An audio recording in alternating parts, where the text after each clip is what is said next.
Hello guys! For today's video ay tuturuan ko kayo kung paano mag-paint. Bago nyo simulan ang paggawa ng isang art, ay kailangan nyo munang imaginin para mas madaling gawin ang isang art at para hindi na rin kayo mahirapan. Sa pag-paint, kailangan natin ng sketch para may guide tayo.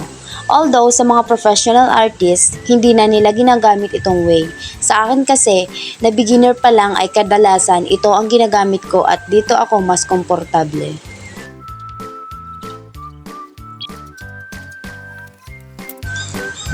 Kapag nagpe-paint ka, dapat huwag mo munang kapalan ang ilagay. Para if ever na hindi mo nagustuhan ang kalabasan, pwede mo itong lapatan ng ibang kulay at pwede mo pa itong baguhin.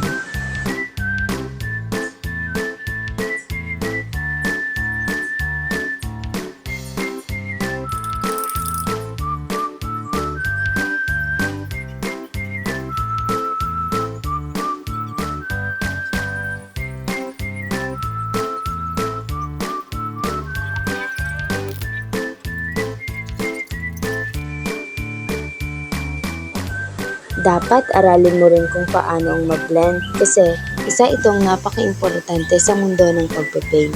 Ang role kasi ng blending is to balance the color. For example, makapal na kulay ang nailagay mo sa isang part ng art mo, dapat katamtaman lang.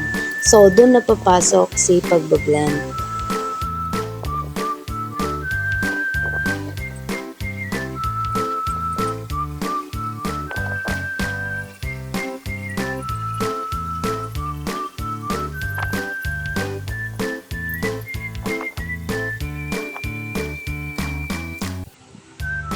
Yan guys, nasa part na tayo ng the combinations of colors. Isang napakahirap ito dahil kung isa ka lang na baguhan, sa pagpipinta ay talagang mahihirapan ka.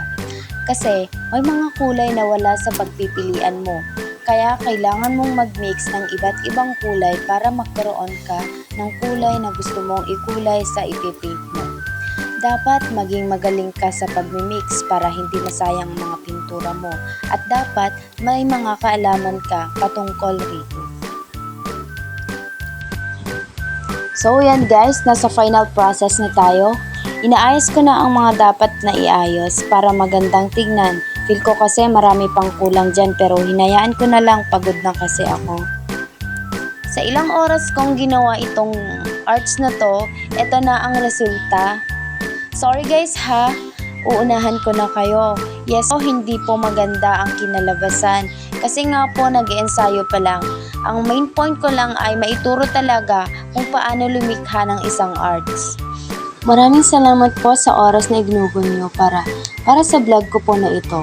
God bless to all. Mwah!